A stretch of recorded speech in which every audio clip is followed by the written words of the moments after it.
I am running a new car that is using the B4Slot UL chassis. This is intended to be an equivalent or a substitute for an original Aurora Thunder Jet. And I gotta say, it's really similar to my nice smooth running cars that I've been trying to revive and accumulate over the last couple of years. So I just put this car together. The body is I believe it's a 67 Pontiac GTO the body was made by Model Motoring about 20 years ago. And they're readily available, but I think the supply is dwindling. But I was able to find red, white, blue, yellow bodies so I can make a little fleet. And my first impression is these will be fun little cars to race together. So I'm not looking to make them faster or hop them up. I'm really just looking for a fun, really controllable set of slot cars like the original Aurora Thunder Jets. Maybe pay attention to my driving. That would really just be fun. So I'm not concerned about making them faster or hopping them up. I just want them all to be, like I say, very drivable. And if you notice this one, it's hanging the tail out, drifting a little bit, and very drivable, really fun. And you really do have to drive it. I got to completely let off the gas going into the turn at the end of the main straight there. And making the chicanes is takes a little driving skill there. So just really fun. So this is just my first impression, and this looks like it'll be a really nice addition. And you got to remember, I have spent the last number of years trying to locate batches of original Aurora Thunder Jets from the 60s and 70s. Most of them don't run by the time they're 50 years old by the time I get them.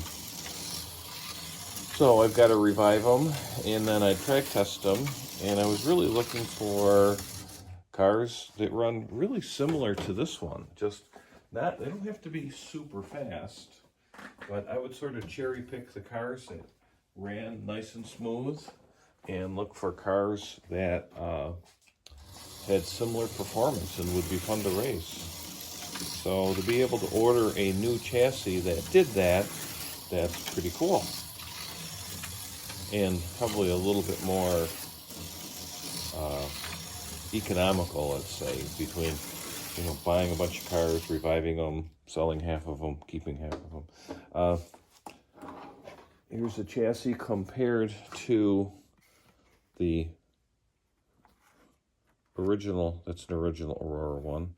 And here is the new one. And if you notice the new one, ultra low, it's chassis. The top of the chassis is actually lower than the top of the tires. And the tires are really low profile silicone tires. So I didn't change tires on this at all. Now, the one thing you need to be aware of is the original Aurora chassis came with 2 holes for the front axle. So there's a short and a long, but on the UL chassis, you order it either a short or a long. And then also it gets a little trickier with the current Auto World bodies, have a different short and long, and those UL chassis aren't available yet. But this is a little box that comes in, a little matchbox thing. And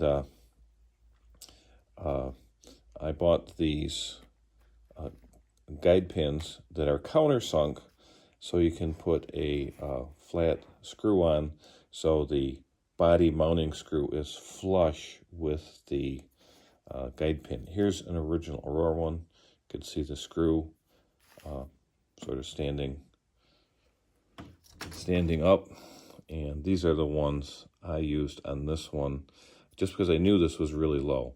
So I didn't change anything on this. I pretty much just ordered the chassis, ordered the guide pins, ordered the body screws, put it together, and that's how it runs. I mean, it's pretty much, this is some of the first laps I've taken.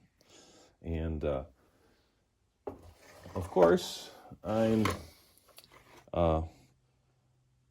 going to make a little fleet of red, white, blue, yellow, see how they race. And there is one thing I'll want to show. The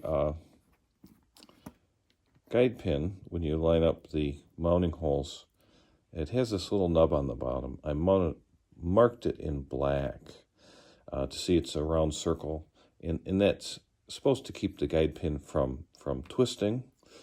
And what I had to do is I had to file half of that off. There really wasn't a place for it to sit flush.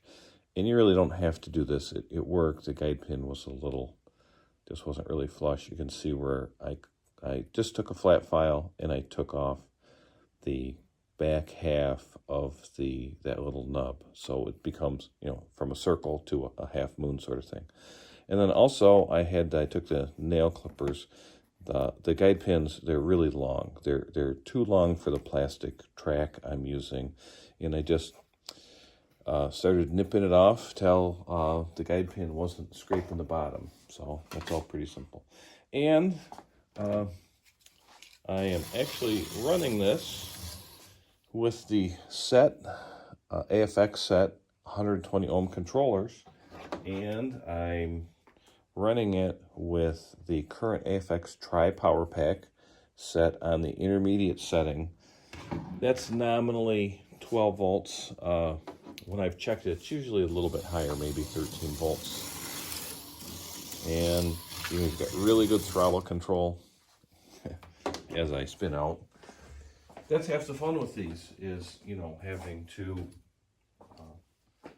work on your throttle control to keep them on the track and not spin them out. So this is a lot different experience if all of you've run our current cars that have pretty strong magnets that help them stay on the track. And when you don't have that magnet traction, the traction of the track and tires is important. So you need to keep your tires and your track clean, but also your throttle control. There's not a lot of margin for error. But the nice thing about having a car, relatively speaking, this one, say in lap time, is going to be a lot slower, a lot longer lap time. But that also means you can have a lot of fun on a small track like mine. My track is only 8 foot long. It's only 2.5 feet wide. And these cars are a lot of fun. It's really sort of a little bit of a challenge driving it. And I can imagine what it'll be like with 4 lanes of cars racing side by side, trying to outbrake each other into that first turn at the end of the straight. So that's my initial impression. It's not really a review, but I was just excited. I put one car together and I figured I'd show everyone. And if someone wanted to do the same thing like I did with a batch of sort of vintagey cars that you could race together and were controllable, I think this is a much better alternative than what I started on, say, 3-4 years ago in making a couple batches of Aurora Thunder Jets that you could race, have fun racing. So, and it actually would save you a lot of time. So when I was looking for the Thunder Jets, really I was looking for cars that pretty much ran like this one. So I'm kind of hard to stop.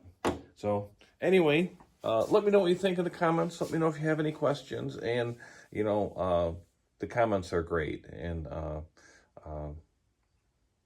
I appreciate all of them. It's kind of fun reading them. And it's sometimes hard for me to keep up with all the comments. So thanks for watching if you made it this far.